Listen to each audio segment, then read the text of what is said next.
Hello, this is RICKY, the Android guy. Hey guys, so a lot of people have been asking me about the Nexus 4, and here's what I have to say about the Nexus 4.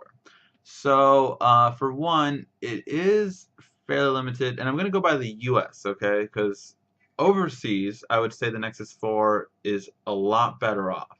Overseas, I would recommend the Nexus 4 for more so overseas. However, in the US, I feel the Nexus 4 is a real letdown. And this is why, and this is my overall opinion. So, again, it's another Android cast, and I'm going to tell you why the Nexus 4 is a letdown. First of all, I know Google is trying to, be always fair, and that's one thing they're really good about being fair. But I really wish it hadn't been LG to make the Nexus 4. I think as a manufacturer, they didn't earn it. Samsung and HTC put out really good phones, whereas the LG never did. This is their first, good phone. The Optimus G international version was as well, of course, but that one really, like, they had already made this phone at the same time as that one. So I really was disappointed by them just picking LG. But aside from that, it is specs wise, you do have an S4 Qualcomm Pro, sorry, Qualcomm S4 processor, Pro processor in there, which is a quad core. It runs at 1.5 gigahertz. You have 2 gigs of RAM. You have 8 gigs or 16 gigs of built-in storage. You have an 8 megapixel camera, as well as you have a 2100 milliamp battery. Finally, the resolution is 1280 by 768. So, why am I not that happy about this? Well, for one, in the US, not having LT is a big deal. And we've already heard, the reasons why and everything like that.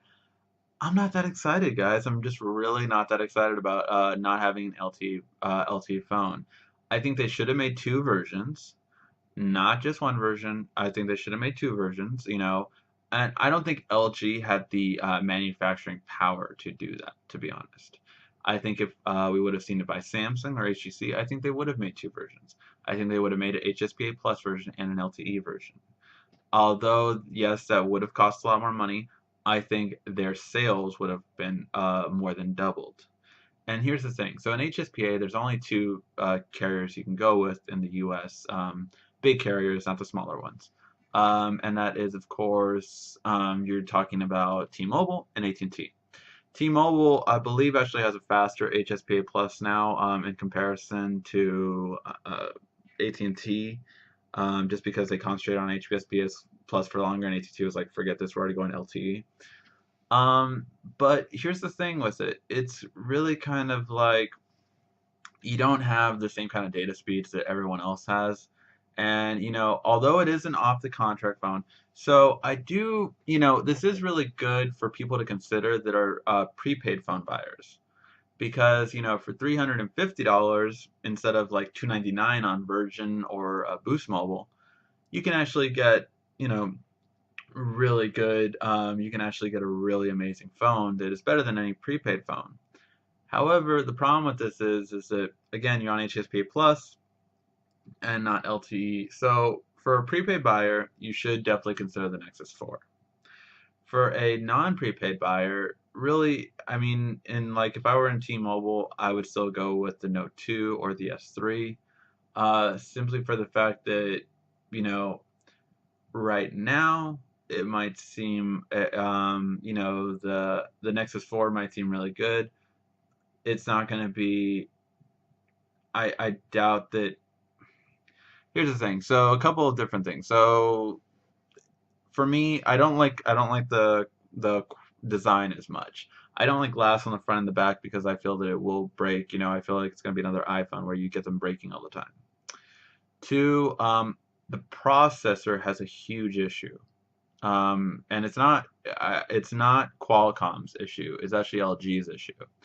So LG, being the geniuses that they are, decided to put a power saving mechanism inside of it, setting, and this is for everyone that does not root it.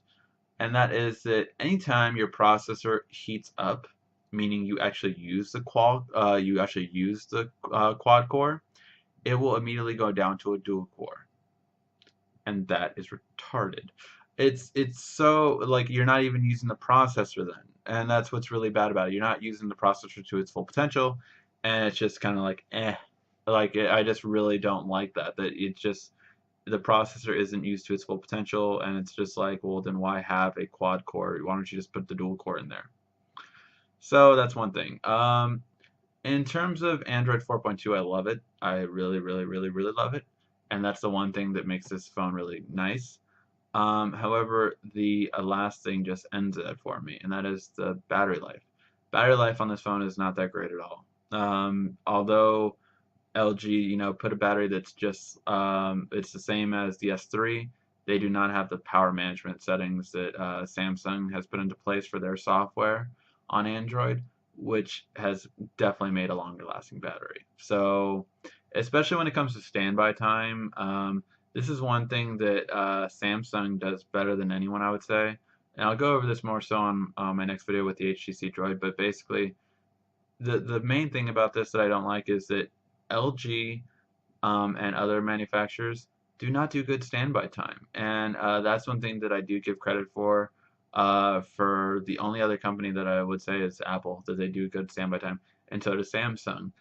When it comes to standby time with other manufacturers, they tend to drain really quickly, even when you're not using it, even when the screen's off and all that, and it's just really poor on their part. So that's why I'm not that excited about the Nexus 4. I would say if you're on T-Mobile, if you get the Note 2, obviously it's a size difference, but you would be much happier in comparison to the Nexus 4. If you're going between the S3 and the S4, the Nexus 4, I think they're both comparable.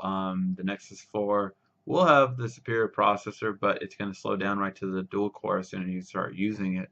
So it's like funny that it does that. And we've seen that on benchmark tests, by the way.